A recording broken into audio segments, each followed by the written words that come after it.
Y'all, welcome back to the CVMK show because it is what it is. I am your host, Mr. CVMK himself, CVMK33. For them that know, they know. On the gram, look, connect with us. I want you to do this. I want you to share. Don't be selfish. This is the best podcast on God Green Planet because we got the best podcast guests. I'm the best podcast host.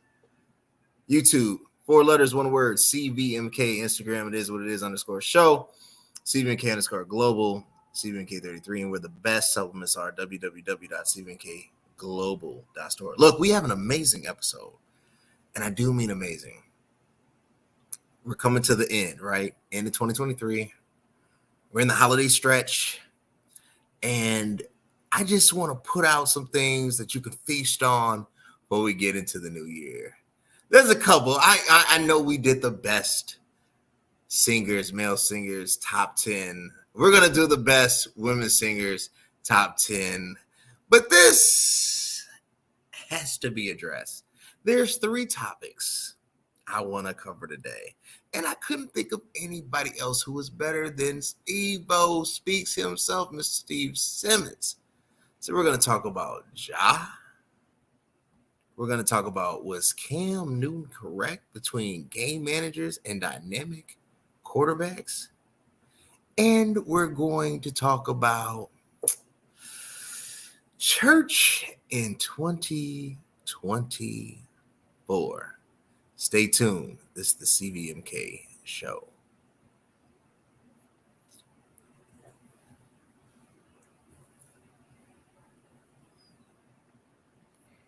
Steve-O, how you doing, man? Man, I'm doing pretty good. Can't complain. I like to hear that, man. Look, well, first of all, Merry Christmas to you. Happy holidays. For sure. To you as well. Well, I appreciate that. We are in the final stretch, right? I feel like my credit card can't take any more. I'm hollering. I know. Stop. Deferment. Payment plan. I'm Payment plan, please. I can pay you $3 every other month. Every other way. Every other month. What can I get? No, he's like, what can I get for 1 rib? He's like, no, one rib. Right, Not a slab. 1 rib. 1 rib. And I think the thing about the holidays, man, everybody, I think it's a self-inventory that people do. You get your vision board, your New Year's resolution, your goals, your 21-day fasting. We're about to hit all that, right? All these promises to self to be a better you. And I've been thinking, there's some things we got to discuss before 2023 is, before I even think about becoming a better me. So, the first topic, Ja Morant. Ja Morant, number 12, was on fire last night. I watched the game. I knew he was going to cook, but I was like, look, I'm going to watch the game, put the phone down. I watched this man single-handedly win this game against the Pelicans. And they were down. They were not up. Start of the 4th. I saw him hit the game-winning bucket. I saw him take his defender. I saw him more energetic and more in shape than Zion and BI, for that matter. And this is his first game back. He hasn't played any professional b-ball. What, in 8 months? Yeah, 8 months. 8 months. And he's back like this, which makes me scratch my head. Is it Ja's world? And like, has the reign, or are we still, because we still got LeBron and KD and Steph, but is it too early to say the NBA is Ja's? Yeah, there's too many people ahead of him still. He's a top 10 player for sure. Like, that's one thing we already know. But it's especially now, we can even talk in the point guard position. Like, SGA and Tyrese Halliburton has jumped in front of you, unfortunately. And it just strictly on because of you not being there.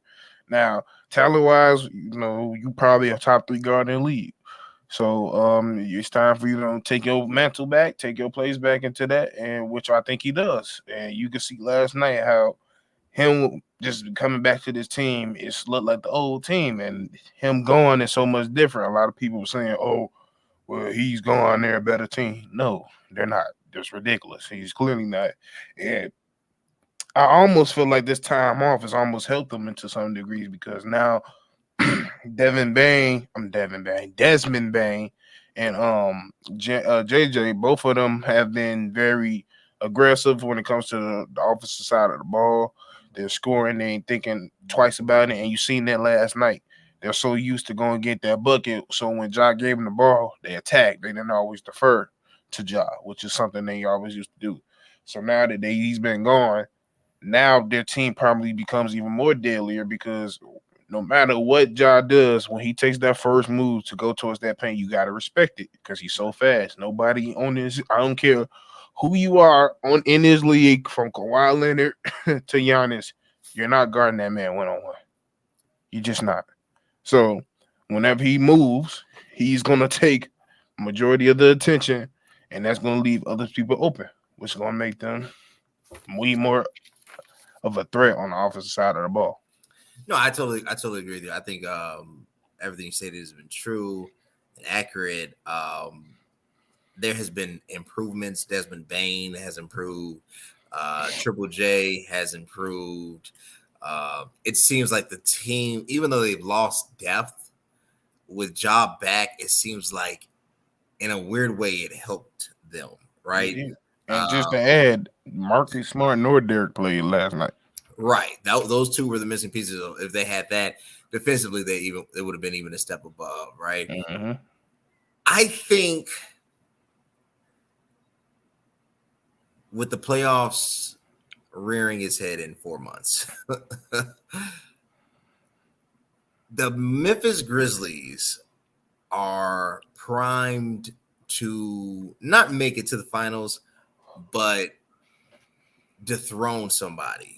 Like there's a team that can knock you out. Like they just have that I can knock you out. No, they still don't have enough to spur a championship. But let's say they catch the Suns early in the playoffs, right? Or they catch Golden State early, right? Sacramento, man, potentially the Lakers. Lakers don't make any trades. They catch them early, and first round, second round, and all of a sudden, Mm-hmm. boop. I even would say this: if it wasn't for the fact that Nikola is just way better than Triple J, Denver would be in trouble if they had to go first round straight out the gate with. Now the saving grace, you got Jamal Murray and MPJ. They have pieces over there that can ward off all that, but are we looking at when I see the Memphis Grizzlies, I see the 2001 Sacramento Kings. I mean, it's possible, but they still gotta get to the because I don't think they're gonna make the playoffs off rip. I think they gotta get into the tournament to win the end season tournament. Probably get ninth or 10th seed. That's probably their best bet. But yeah, I feel like once they get there, and then that's when that threat of them beating any team early is definitely possible. Yes, they could be very much so like that Sacramento team. But yeah, like you said, when it comes to it, they still got um some of their key big men out. Like you said, Steven Adams out for the rest of the season. The backup power forward, I'm drawing a blank on his name. The guy with the golden locks Oh towards yeah, yeah, Achilles. yeah. Yeah, he tore his Achilles last year, and he's probably not going. He might not even come back this year. Who knows? So he was a big key there. So yeah, I think like you could get into they could get into the playoffs and make some noise if they get through the tournament. But yeah, it's a lot of it's too many good teams in the West. So I don't know how it's going to shake. Yeah. I think Ja and the Grizzlies have enough pieces to move some mountains. I don't think they can beat a veteran team like the Nuggets. I don't think they can beat the Lakers because they lack maturity.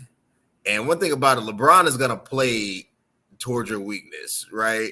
Mentally, like you don't want to go. And if Anthony Davis shows up, and like Anthony It's Davis, raps. it is a wrap. Like literally, It's if he raps. do Yeah. the in season stuff, that 40 and 20 AD, It's raps. I don't care who you are. right? Now, I don't look, and this is why, and I'll say this again: the Bulls have to acquire Zach Lavine. I mean, I don't. it's Lakers. Oh, the Bulls. Yeah, my bad. Lakers from the Bulls. I mean, from the Bulls. Like, Yeah, and then as per of the reports I'm seeing as of today, is swinging towards the Lakers way again. yeah, it's time for the Lakers to get Zach. Here's why: you don't have a legitimate third option. You have a 2.2, 2.4, 2.6, 2.8, right? You have good pieces, but you don't have a great. Matter of fact, you don't really have a. No, let me not say that. If LeBron had Zach, a true mantle to pass down, he's young. He ain't want to say Yeah, young. he's not young. He's younger, right? He has the build. To me, he has the Hollywood charisma, right? He's a West Coast guy, right? He's from Seattle. Isn't he born and raised in Seattle? Mm-hmm. In LA, Zach Lavine becomes Will Smith. He ain't that car. He ain't that car. He I won't say he got why I can't say the word. The charisma. Yeah, but he doesn't like he does have like the vibe of a West Coast person, but I don't know if he like you ain't gonna see him like doing a movie or nothing like great or nothing like that. Like you ain't gonna see him doing like you probably see him doing way more. Like he'll probably get way more endorsements, like commercials and stuff like that, which he's already getting. But like you ain't gonna get nothing crazy. Like I don't think like you're gonna get that full brace of LA out of like Zach. Yeah, because he a West Coast kid. I mean he go there every summer. He lives there in the summer. Yeah. So yeah, but yeah, it fits more. Especially if they use him how he's meant to be used. Like I still feel like even with the team that we do have, if we decide to keep him and go away from DeMar, it could work because that way the pace is faster and we don't. Everybody, people's like, well, he can't play make. I don't need him to play make. If Kobe play making, I just need him to catch and shoot, which is one of his greatest qualities that we don't use. And verbatim, he's going to do that as a Laker. He's not going to do nothing very much. He's not going to be ball handling. He's not. Oh no. He's not going to be. And he shouldn't. I mean, in some certain cases, if he hot, yeah, give him the ball. But coming off screens, coming off actions, catching and shooting, that's where you're going to get your best Zach Lavine. And yeah, and we all know Zach Lavine, when it comes to IQ, is not the greatest IQ player. So I need him next to somebody of IQ caliber if it's LeBron. So if you're gonna get the best Zach out of Zach, maybe LeBron is the guy to get it out of him. I think LeBron can bring out the best Zach, and the best Zach is what you seen about 2 years ago. No, I don't think that's the best Zach. I said this: Zach Lavine with the right coacher, with the right coach, the right mentor. We're looking at a young Kobe. Let me explain why he's a Kobe, and let me explain why Zach Lavine is a Kobe. I got a timestamp this. Zach Lavine is the next Kobe, and not a Eddie Jones. It's too late. It's not. See, it's too late because you think. This is why I think so. Zach Lavine has never really been given the reins, the latitude. I agree with that. The latitude to be. He's never been placed in a system where it was meaningful basketball. He does not and has never had a player more athletic than him on the team. If he comes to LA, he gets all three. It will force him to listen, right? Because this is now the third stop right? And if it don't work here, you'll be in Taiwan and the Taiwan Bears. He ain't never gonna be in no Taiwan. Because they're like everybody in Taiwan. I'm like, who is it in Taiwan? So, averaging 80, 90, and 40. You don't want you don't want to be the guy in Taiwan. Like you want to be in the NBA. He needs to be around the professionalism and the mentorship of Zach Lavine.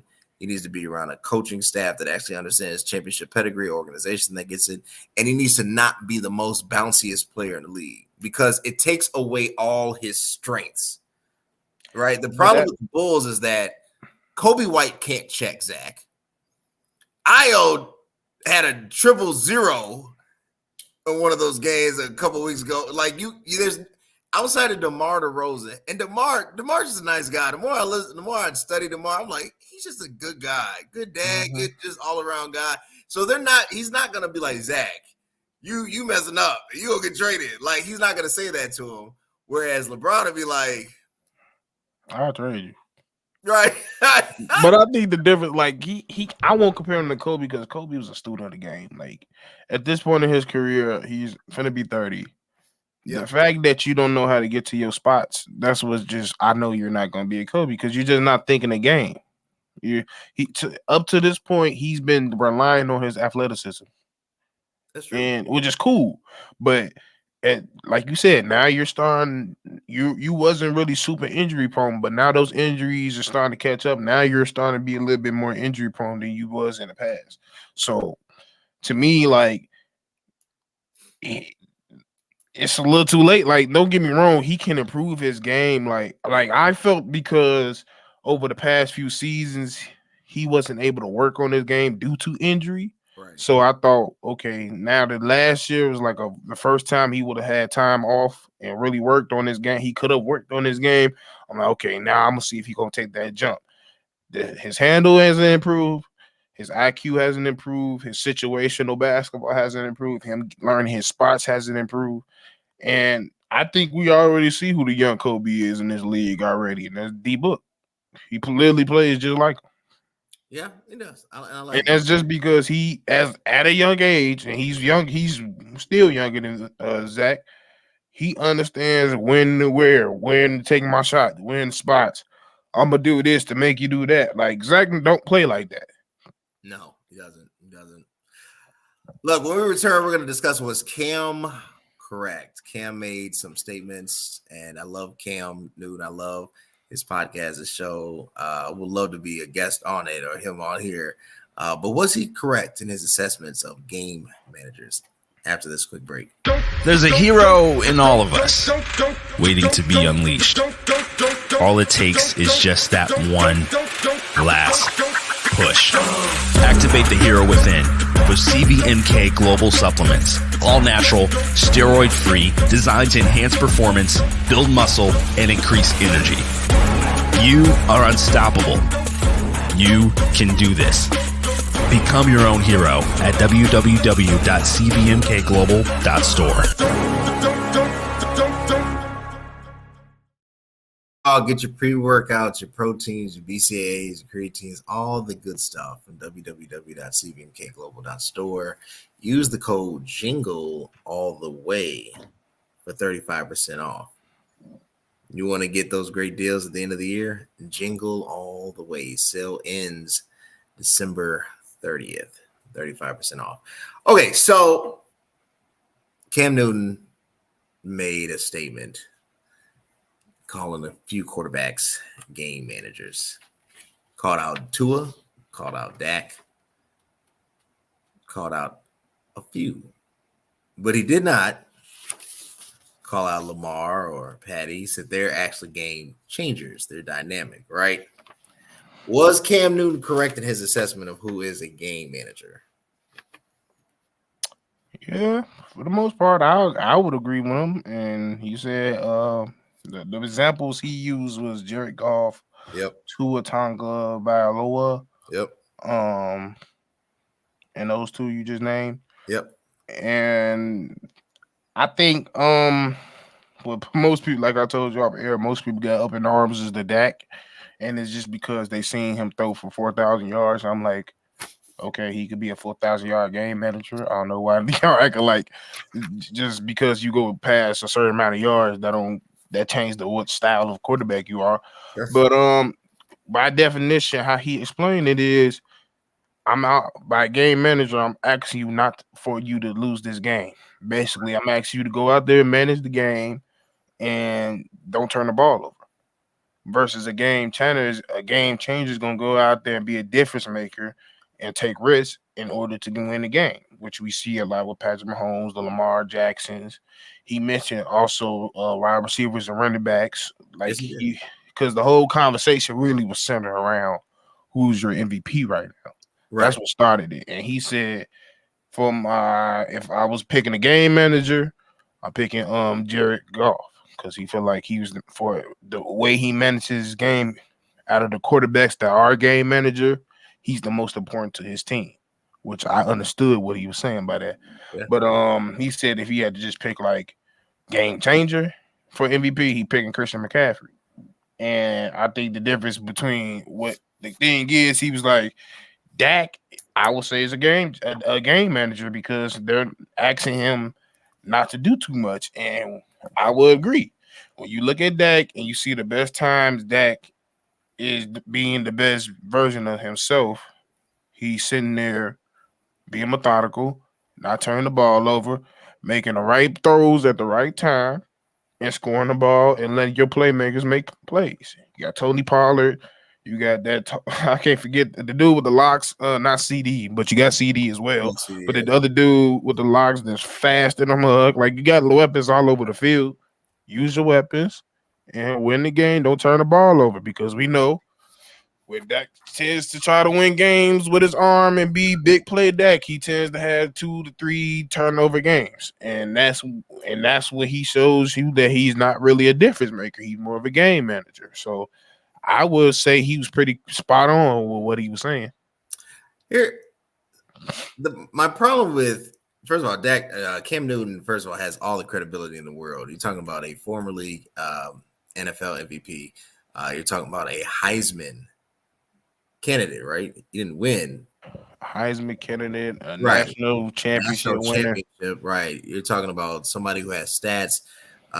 You're talking about a man who took a very poverty-stricken franchise. I'm gonna say it for you. You was I see it in your spirit. You was trying to be nice.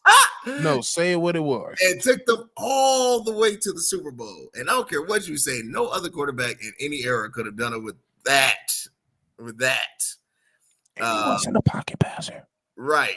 And no lineman. I mean, his best player was Greg Olsen. And he was old. Right. So, I mean, it's what Cam has accomplished. It still should be in the NFL.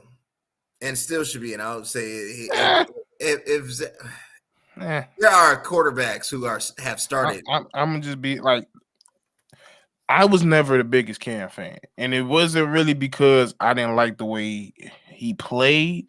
It was based on his whole career as him. He was completely just depending on full potential and his raw athleticism, and he never really worked on his athleticism, his arm strength. I mean, his arm accuracy. And I was like, eventually, one day, you're not going to be able to run, dog, and your accuracy is not as good as what you think it is. You know, you're going to have to work with it. I think the Cam legacy, I think that's part of it. I think the other thing is Cam's not a what you would list as a prototypical quarterback. Right. He doesn't fit the NFL criteria. Cam is outspoken. Cam is flamboyant at times. Cam's boisterous. He's going to speak his mind. I remember when he got into it with Kelsey Benjamin, right? Calvin Benjamin, yeah. It was. I remember it was weird because his name was with a K. Right. Calvin. And then man got like traded. Like, it's just Cam is going to be Cam. And for the NFL, which is a super conservative, like in the NBA, he'd be perfect. He'd be a superstar. Perfect, yeah. But in the NFL, that position, that's no. Right. So no, unless you Tom Brady. Tom, and not even Tom's not, but Tom fits the No, mold. But because I'm telling you, every time you can compare it from, because to me, I put it like this: you got, because I can always compare them because you got your Tom Brady's, right, and then you guys like your Phillip Rivers. right, Tom Brady is the type of quarterback where he wears emotions on his sleeve. right. If he's pumped, you're gonna see it. If he's mad, You he gonna might see throw a it. little temper tantrum. He might Uh, throw a tablet. He yeah, might cuss out his coach or his teammates. right. But the difference between that versus if you see, like you just said, you seen Patrick Mahomes go do it, and everybody was in that mode. He's crying. He needs to stop crying. He's crying. Right. Da, da, da, da, da. But when it's time, it's fiery. Look at the passion on his face. Da, da, da, da. But then, and then you got like your Phillip Rivers, who I would kind of compare to like a Cam Newton. The reason I do, because Phillip Rivers will talk trash to you in the most holiest way, but he would talk trash Right. to you the whole game, and he would do little things, Yeah. little stuff. But let somebody like Cam sit there and dance in your face and talk trash too. Oh, I don't know if he's good for this. I don't know if that's what a leader does. I don't know if that's what you like. When it comes to that, like, bro, like he already don't fit, like you said, he already don't fit the prototypical mold. He already don't fit the normal stance of what a normal human being will look like or dress Right. like. He already is outspoken. It's just like he falls for everything those people don't like, and that's the only thing it comes to about it. Because Right. other people of other races or quarterbacks love the exact same thing, but their labels change. Which goes to my point. Cam would still be in the NFL if he looked different. And that's just the truth of the matter. I think Cam Newton is a Hall of Famer. I think Cam Newton should be in the NFL. I think we have seen quarterbacks that can't manage, can't win, get, opportunity after opportunity after opportunity. I'm seeing now new quarterbacks with, agents that look like, I don't even know, like the DeVitos of the world, and no shot to him, but it's like, I okay, just who's this? think the only get back I got it's just because with him it's just and it's not even a disservice to him, but it kind of is. I just don't feel like he worked on his he at a certain point of his career when he first started to get hurt a little bit too much. Sure. He should have realized I need to sharpen up on my throwing skills because that's what's gonna keep me in the league. And I just don't think he didn't. And I also feel like the teams did him a disservice because they was running him entirely too much. Like I understand the man was 6'5", 250, but my quarterback is 6'3", 230, and I hate when they call QB draws. You know why? Because that's the more that's the most highest percentage chance of you getting smoked by a D tackle or a linebacker. Versus if you bust him out to the left, you probably getting tackled by a DB, which is more manageable. Here's why I think Cam didn't. I'm gonna give Cam the benefit of a doubt without knowing Cam. He didn't have the talent to do that. He didn't have the line to do that. And I give you that though. When you are super athletic, I mean the most athletic quarterback ever, from everything. That's speed. I mean, Vic was super fast, but not like super like imposing, right? Yeah, he wasn't big. Yeah. It's hard not to go to default and be like, you know what? I'm gonna just run this thing in myself. So I mean, yeah. And I think Cam sacrificed years out of frustration. And this is why coaching matters. If you great example, Tony Romo.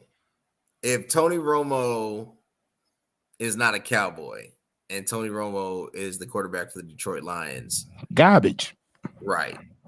So your situation matters. Not that he wasn't, but the environment what comes with it. And I think Cam was in an organization that was going just through a lot, and it's still going through a lot. They had yeah. So I agree with that. I just think the only thing with me is like it's just too many. Well, not at the time it wasn't, but it's too many examples. Like Josh Allen's example. Like, yeah, there's times where he gets into a thing like, why are you trying to strip away what I'm good at? If I'm going to run, I'm gonna take it, and even to some degree with Justin. But I think the reason why a lot of Bears fans don't want Justin to go versus somebody like Cam in situations because, like you said, you don't think he had the talent. I disagree. I think very much Cam had it because Cam had a cannon. Yeah, It just he would just sell it over your head 15 yards. He get like, and that was the issue. Like versus Justin got the same type of cannon, but he could drop it in the bucket. Who is he? It was like, bro, sometimes, and it was the same thing. He was like, sometimes when I see him throw it long, it reminded me of Jay Cutler. Because Jay Cutler had an arm, but he just didn't have touch when it comes to a deep ball or certain balls or anticipating certain throws. But that's a coaching thing. That's when you get That's a coaching thing, but it's also something you're not taking time to sharpen because, for example, Jalen Hurts, we literally seen him work on that because he went from not making any those type of like you didn't know if he can make those throws on a consistent basis to that Super Bowl run. He was making every single throw out there. There's a commitment, but he also has an organization that. Yeah, I ain't gonna disagree with you with that. Yeah, the Carolina didn't do a good disservice for him. Right. They did a disservice. They did a disservice. I mean, he was playing in the ghetto, and he did what he did with ghetto people. He did not with ghetto people, but he did ghetto things because he was in the ghetto, right? He did ghetto things with his ghetto friends. Exactly, because he was playing in the hood. Look, when we come back, I want to cover church in 2024. We're going to a new year, and I'm gonna create room for this. I don't care if this segment go 30 minutes. I just watched Shannon and Kirk talk 2 hours. This can have his time after a quick break from our sponsors. I literally just tried the best pre-workout on the planet. With Superpower pre-workout, you have increased focus and a power boost every single time you work out. It's not only packed with 225 milligrams of caffeine, but it also has citrulline and creatine. It's insane how much energy and focus I had during my workouts. If you're ready to take your workouts to the next level, then ditch your current pre-workout and get the Superpower pre-workout to be your own hero. Y'all go to www.cvmkglobal.store. Get the supplements, y'all. I'm telling you, the whey protein superpower. Use code Jingle all the way, 35% off. www.cvmkglobal.store. All right, so I watched a podcast today. I'm at work doing what I do. And I'm like, all right, looking at the podcast. You know, I'm a big fan of Club Shay Shay. I've been seeing the clips on the gram of Kirk Franklin being on there. So I'm like, man. I want to listen to Kirk and his studio voice, man. I want to listen to Kirk and Shannon. I want to listen to Kirk and Shannon talk. And whatever they were going to talk about. They could have talked about clowns while I get. I just want to listen. I'm a big fan. I'm a big fan of both. I think Shannon Sharpe is the greatest tight end to ever play the game as I drop my pen. And I think Kirk Franklin is the greatest gospel composer the world has ever seen. I think he's a legend. I think when it comes to icons, Kirk Franklin is an icon. Not just in the gospel music industry, but in music as a whole. Kirk is an icon. With that being said, they talked about some things that the quote-unquote black church, I don't know why it always comes down to that, as if the only transgressors are in the black church, has to improve upon. Kirk mentioned that there has to be a deconstruction of a lot of colonialized thinking. And he said when he first got into like the music industry, it was kind of known. He was afraid to interact with quote unquote worldly people because, nobody was doing that in the gospel music industry.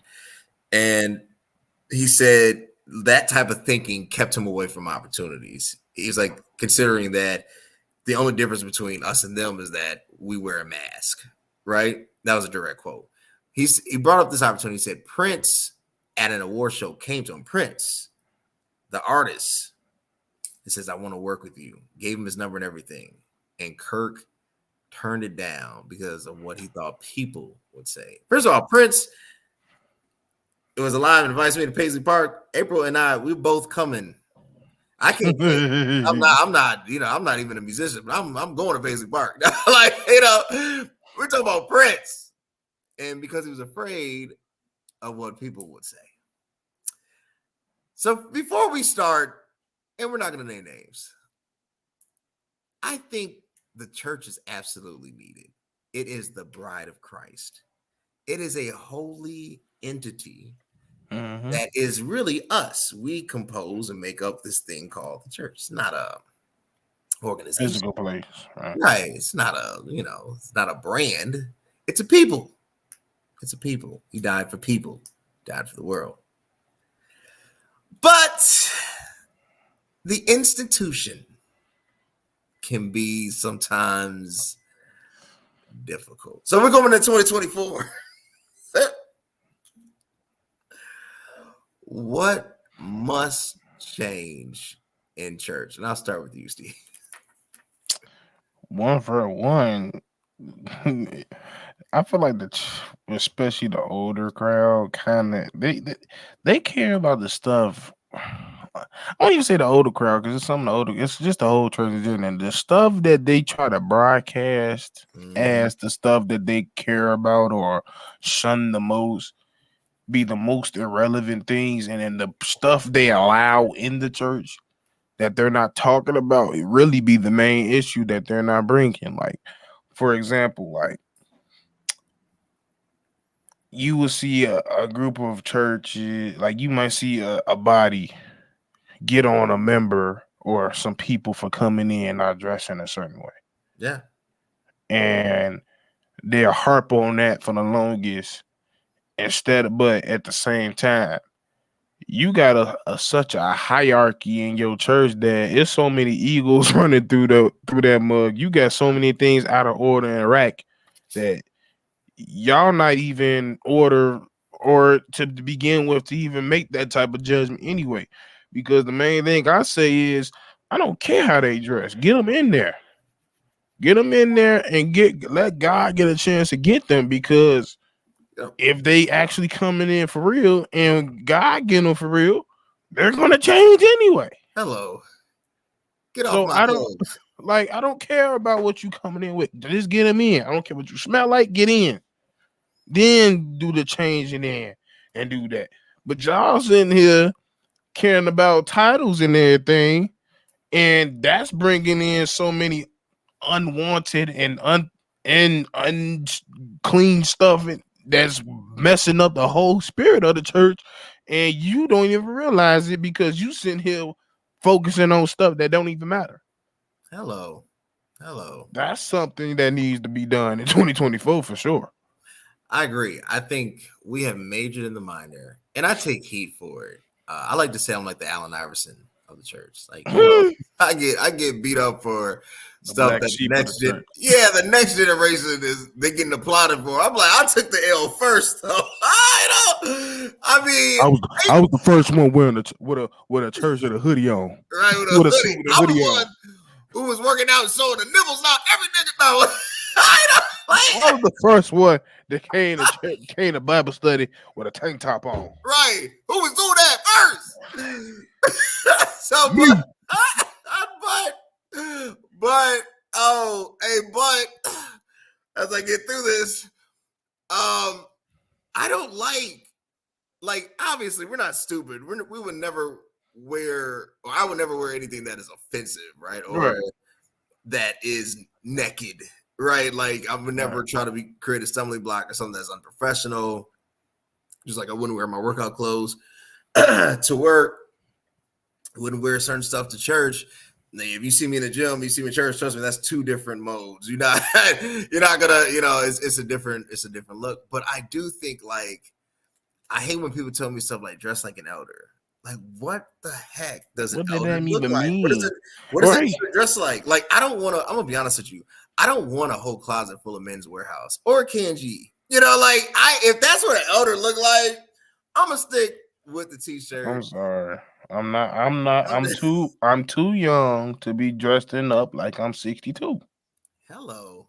Like I want to be okay when I'm 70 years old and I'm waking up to put slacks on. Then I'll do that. I'm not putting no doggone slacks on unless, like, don't get me wrong. Now, you know what us being cozy boys, first Sundays, you know what to wear. Yeah. Certain Sundays, you know what to wear. But Yeah. like, if it's a regular Sunday, we ain't wearing no robes and stuff like that. We ain't wearing nothing. Like, it's not black and white. We ain't wearing all white. Bro, I'm wearing what I want. If it's a t-shirt and a hoodie, whatever, I'm wearing it. I'm wearing I'm it. here. Right. I'm here. Like that's what you should be caring about. I'm here. With the Prince emblem on my teeth. Bro, I came in this mug, like, bro, I came I carried the shirt. I'm not ashamed. I came on with a Kiss t-shirt. Didn't care. It's a Kiss t-shirt. It's a shirt. It's a shirt. Don't worry Like about the group. I came to church with a Venom shirt on. Yeah. It's a cartoon. It ain't even real. Like I'm not sitting here trying to promote Venom in front of, like, bro, I don't care. Like, I'm just putting something on so I go to church. No, that's real. I man, look, church attire, I think is the hardest because, and I think you mentioned it, I don't think we do it for God. I think we do it. I think we do it for clout. For a look. For a look. And it's an elitism with it. It's pure clout and it's pure an elitist mode. Because think about it, man. The shirts that we might wear cost $10, $20, maybe $10. Outfit, the pants might be $15, $20. Minus the shoes. And if you're like me, I don't care. I'll wear some $30 shoes in a minute. I wear all brand stuff. The whole get up is less than $200. I'm telling you, them church suits, house. Especially if you get them tailored. Right, you get them tailored, and all the and so what message is it? Is it sending the message that I'm sanctified, or is it sending the message that I'm better than you? And I think personally, I think it's deeper than that. You know what I really think is, because I picked it up as I was young. What up? I think one of the main biggest problems of the church is they rather look like it than really be it. Message. Like, and I don't care what nobody says. I don't care what state you live in. Go notice and go look around your most well put together church when it comes to attire. Everybody fit to the nine. Everybody fit, wearing the right stuff. It looks good. They got the cameras all right, did it all night. And then you get there and then you get around and then you hear about all the whispers there. You hear about all the drama there. You hear about all that. But you see that little church on the corner, you just see them coming in. Some people got suits on. Some of them look like somebody just played the drums. Some people just look like they came off the street. Right. And they sitting there on the floor in the spirit because they ain't thinking about nothing else. Hello. The main people that be well put together being the main people they ain't living for real. Right. Y'all want to look like the lifestyle, but y'all don't want to live the lifestyle for real. Right. So, like, it don't matter what it look like. And the lifestyle is a lifestyle of service, not just character. Character is one thing, but it's service. I believe in integrity. I believe in sanctification. I believe in holiness. Understanding that none of us is perfect, and even in holiness we will fall. That it is a declaration that Jesus gives us, the righteousness of God, right?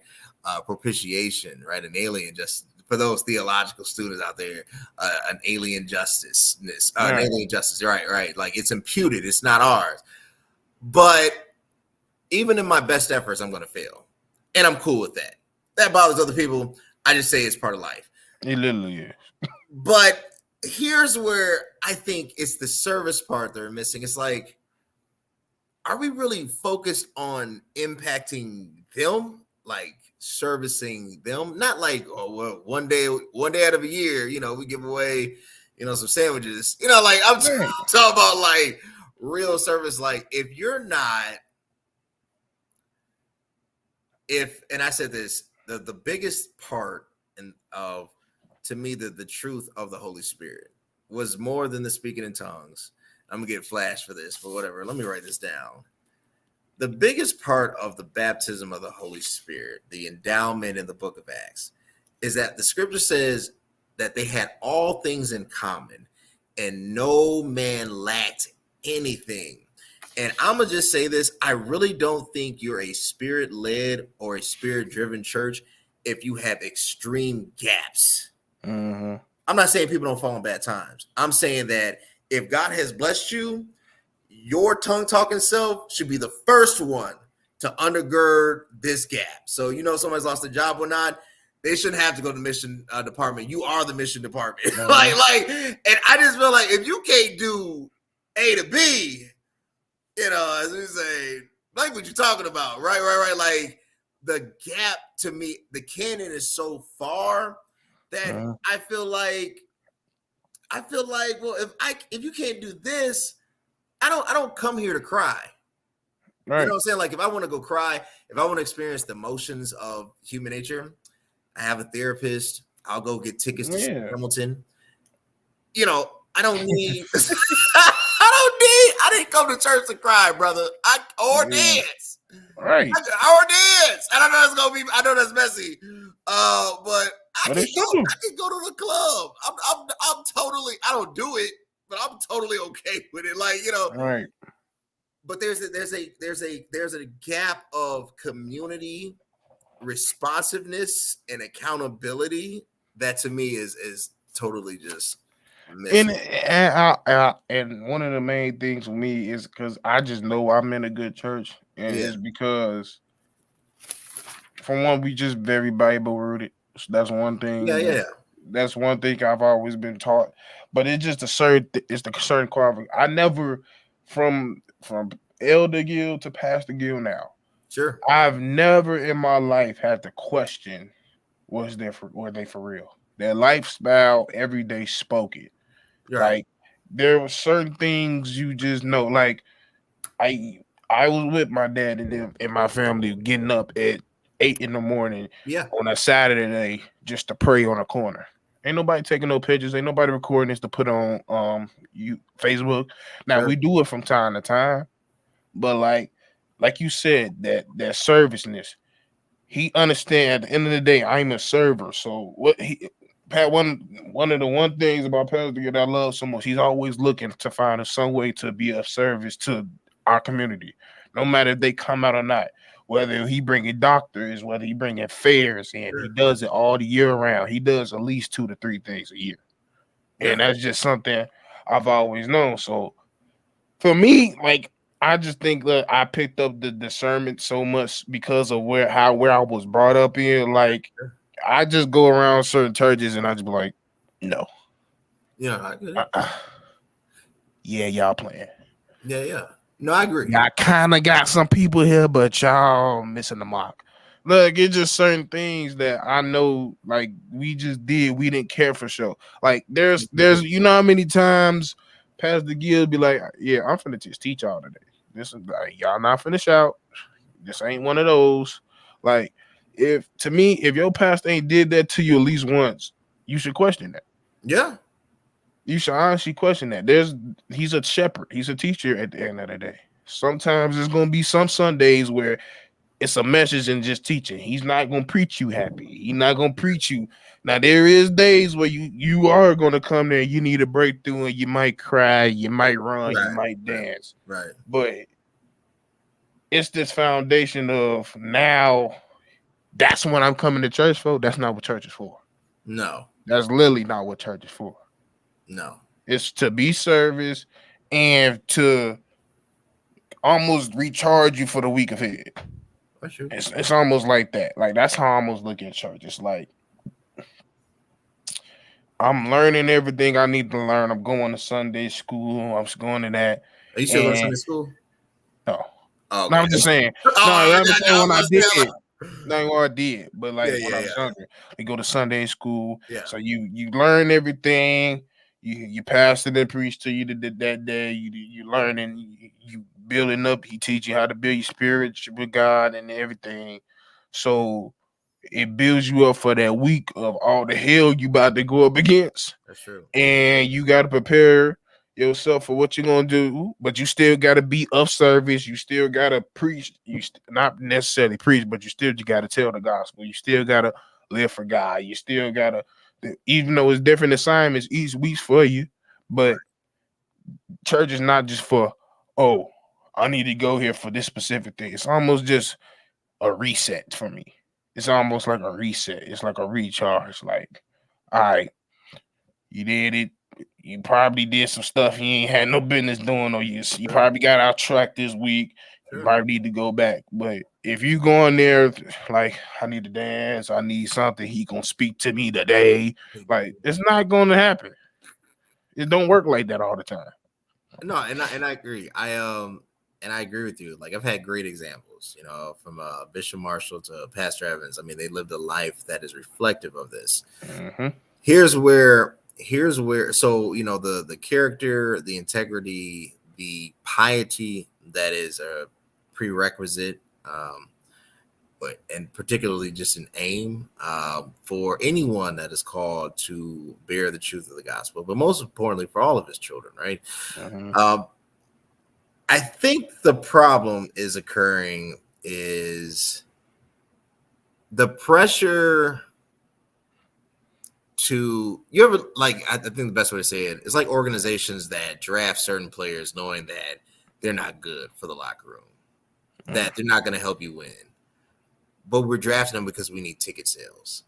And sometimes I think that performance, particularly now that we live in a social media driven age, digital performance is so needed that it's creating, I won't say a false hope because that'd be like calling somebody a liar, but I do want to say it's creating a misled generation. And you know what I mean? Like that, like, I don't, I think prophecy is real. I don't believe that. How you prophesy? I was going to call it the Facebook prophet, but I was going to say, like, I don't believe necessarily in the Facebook status is the word I've been looking for. I'm not saying it's not good. I'm not saying I won't like the status. I'm saying I don't know, right? And that's the sword that, I'll fall on. I don't know. I think sometimes social media allows you to be creative, and in creativity, you are sometimes not aligned with the flow of God. And I think when you really get aligned with the flow of God, I don't see how you capture that. I think it's an organic capture. I don't see like if he wants it on camera, it's gonna get on camera. Right. Like, I almost feel like I know how it's hard to explain because I almost see what you mean with that false sense of like hope, because it's like they almost seem like it's almost like they give you a booklet of how to do things, and if you do A, B, C, D, and then it will equal to what you want. And it's like, no, it's not always like that. Like, I can follow, let's say you did this let's say, okay, one of my struggles is I don't feel like I'm going nowhere career. Well, brother, you should pray this. My that's not how it works. Like, it's not just I can do it verbatim how you did it, mean it just as much as you, but that's not my path. Like, you just don't know how God gonna work in situations. And because social, like, now that it's with everything, you almost questioning everything, because for the people that know really how God work, yes, he can be that sporadic where he's doing it. Like, okay, for example, like, I put it like this. There goes times and seasons where church is just hot. You know what I mean? Where it's just like he flowing through that mug weekly, and he just flowing this month or this year. But it's from what I've noticed with God, like, it's not always just every Sunday at this time. Boom, boom. It's not like that. It's just like, okay, he flowing this week, and then he might just seem like he disappeared. Like, God, you was just here. Where you at? Like, you quiet today. Like, that's just how he is sometimes. Like, and you would think the way social media got it, like, you would think like this dude about to show up the same type of way every Sunday, and he not even showing up on the same type of timing because this week you need something else versus what you needed last week. And people out here just and then, like, especially with social media, I feel like it's almost messing up messages now, like preaching messages now, because you're not preaching what we need to hear. You're preaching a lot about prosperity, a lot about money, a lot about success, family. Like, how about you preach? I don't want you to go to hell, dog. Right. Like, can you preach? Like, there's very few people of these Facebook preachers that you constantly see, and they don't tell you an inch of okay how to deal with this temptation because it's coming, dude. Like, how you gonna deal? Like, it's just like you. It's not gonna work like that all the time. Like, if I'm constantly coming over there and I see you talking about if you sow this seed, just give me one. If you really believe, you could bring me 50, but if you could just put 150 in your hand. Oh, the line. Oh, you know me. I don't. First of all, I have never caught a line as a preacher. I don't believe in and I'll put this on record. I don't believe in a prophetic offering. I don't care. I don't. No, I'm sorry. Because if $100 can give me out, I'm gonna give you $100, dog. It almost takes the precedence off of God being our provider. If He's gonna provide, He's gonna provide. What you worried about it for? Right. So it's showing lack of trust in God to me when you do stuff like that. It's just like certain, like I said, you preaching prosperity and stuff like that. How you preach about these kids losing their mind? How about that? Hello, and they are losing their mind. Here's where I think it gets interesting. The ministry needs a social media presence. You can't run away from it. Yeah, you need it. Yeah, you can't operate without a brand. You can't do anything. I mean, even this is a social media presence, so it'd be hypocritical for us not to say or not to have one. It's part of the game. It's visibility, it's maximum exposure. It's the tools that God has given us, right? How much is too much? How much isn't enough? Go ahead. Do you think that your ministry, your pastor, should have a dominating social media presence or social media presence at all? If it's called for it to be that way. Explain. I feel like there's like, okay. Like, for example, God knows who and know exactly who and who He can't give a lot of fortune to. Yeah. So I feel like there's only certain people God knows, like, okay, He has the mind, He has whatever I gave Him to speak to the people, give out the message that I want to give Him. And He's strong enough for where I don't think it's gonna, well, he ain't gonna think about it, but He's strong enough where I know He's not gonna succumb to it in a negative form. Sure. So yeah, there's somebody out there or maybe a couple people out there in the world that's able to have that big brand, like big old mega churches, and be sincere about it. Right. But majority of them probably not sincere about it because it was never meant for you to be that way. Yeah, He probably gave you a nice fortune, but it wasn't to become this big old mega church. It's probably for you and for you to do other things with it and put His name alongside with it in another situation. Like, everything is not meant for you to have a big old platform. Your platform, like, He could be like, yo, preacher down the street, I just want you to record your services. Preacher down the street, I want you to record your services, your messages. And if you go preaching, I know you preach at other churches, you go from town to town, record those too. As long as that, I want you to get an assistant because in a couple years, I'm going to put you on a pedestal where you're going to be going on a tour. Sure. because you're just that person. But the dude down the street, I don't ever want you to go thinking that you could do that, because that's just not what you're meant to do. So to answer your question, it depends on who that person is and depends on what calling it is. If God is meant for him to have that huge social media process, do it. But just realize with whoever you are, even if you are that person, unless you know you call, don't go overboard with it. I like that. Don't go overboard with it, because it's really I think it's easy to go overboard because this is where I think preachers messed up, particularly aspiring pastors and pastors. They say that they acknowledge that they're human, but they never admit struggle, and that might be good or bad. But they also never admit ambition.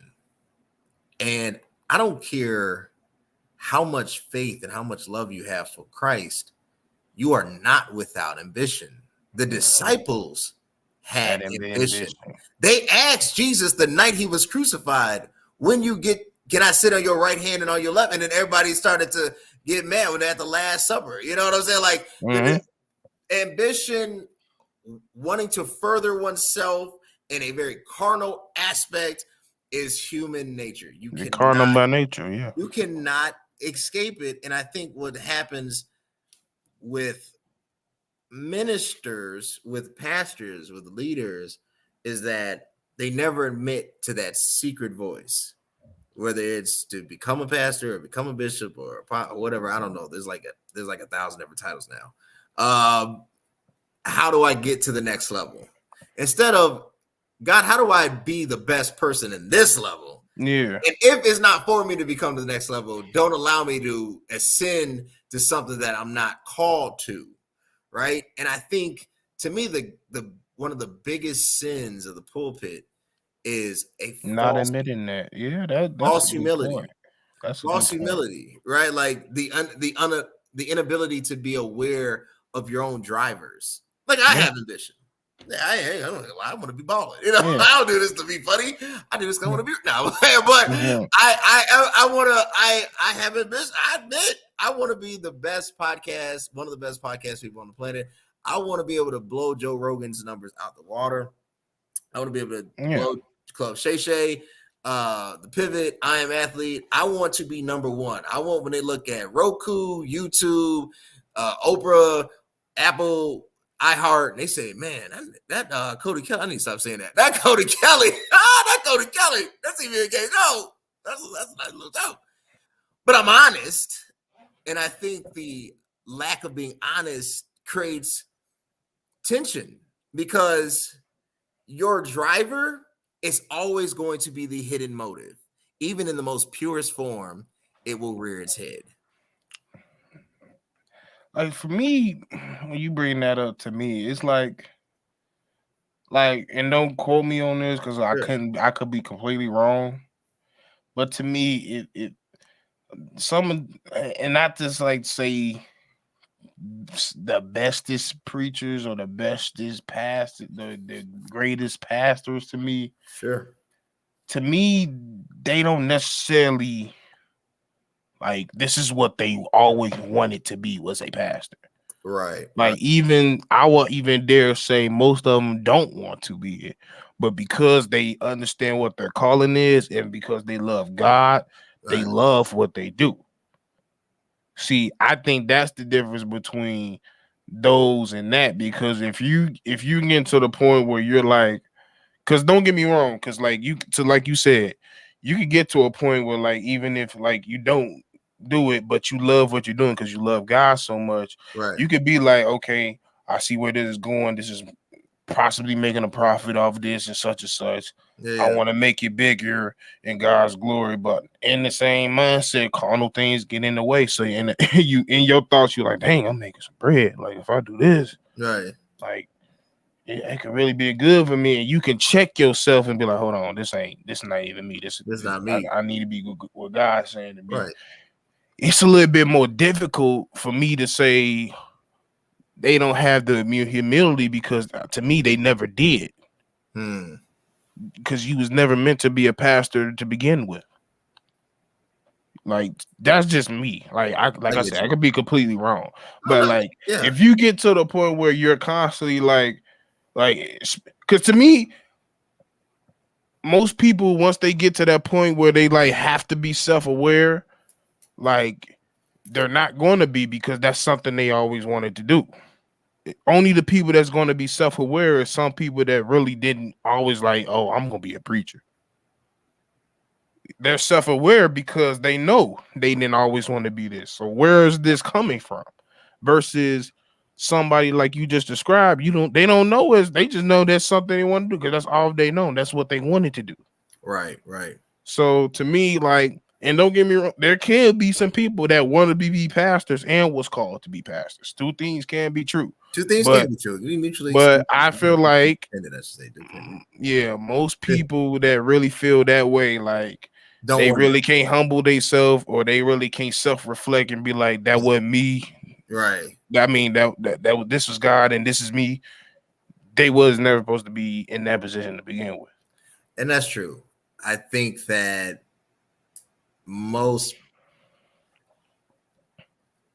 I would say that a lot of individuals that are in that position did not want it as a first choice nor a second. Mm-hmm. Exactly. I think God allowed it and bestowed it upon them because that was his call for them. Mm-hmm. I also think that you balance that out with making sure that whatever you were trying to do to some capacity, you still perform. And what I mean by that, like, it's hard not to become toxic if all of your eggs are in one basket. Yeah. Right. So like, and all the people around you is toxic as well. Right. So if you still have your, you're still authoring books or doing real estate, whatever you're doing, that takes away a lot of your negative kind of grab on it because that part of you is still being serviced. Right. Yeah. You can. So now you can put things in this proper category. You can separate things. Yeah, you can separate things. I think when you say, all right, I'm all in, that's where the slippery slope gets. Yeah. Exactly. And I think that, there isn't enough balance in that. One last question, and I appreciate it. This one probably the longest episode we've done. Well, I gotta if the club station I'm gonna do 2.5 hours, I gotta do at least an hour. At least an hour. These dudes doing 2.5. I'm like, you don't even listen. I got some music. Right. Hey, Kirk asked this dude, have you heard Take Me to the King? This man said no. I said, that's terrible. Terrible, Kenny. So it's all good though. It's all good. So before we go, last question on this. If you grow, can you grow too big in ministry? Can you grow? See, if you walked in right now and Philadelphia gained 1 million members and won a third, now I'd be half the city of Chicago at this point. All right. Can you grow too big? The kingdom is for everyone, but I'm talking about the organization. The congregation. Yeah.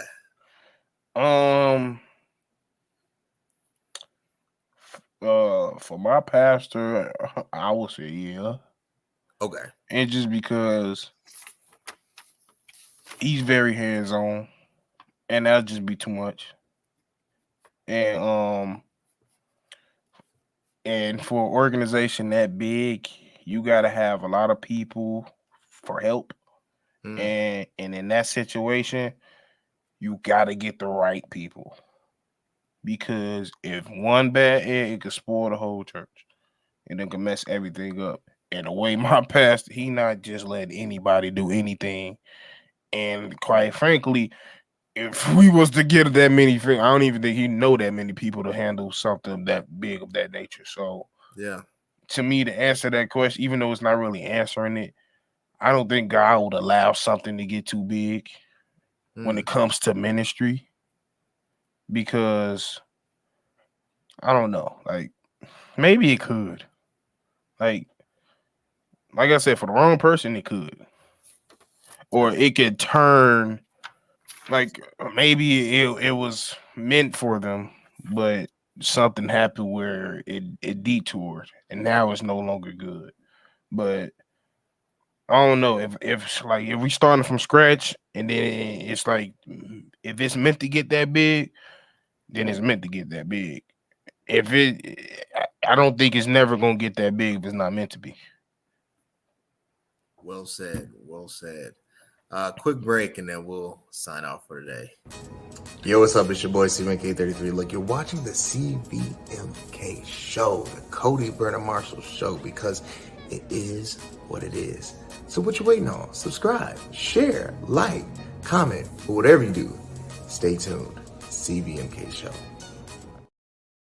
Yo, subscribe, YouTube at CVMK. Steve, it has been an absolute pleasure, my man. I think this has been the deepest conversation that we've had. I think these conversations are definitely needed, and it was done in a healthy way. We didn't come at anybody and say, "Yeah, one day," like, nah. It was We done. could have. Just be like, yeah. I don't like how you doing things over there, Mister. That's terrible. I don't even do it. I saw what he's going. I was like, don't say it. We're gonna be. Oh no, I was going. We're gonna. That's so ignorant. So see, where. I scared them, y'all. I scared them. Man, that almost scared. I was like, oh no. That's a D-Rose. That's a DeRozan pump fake. Right.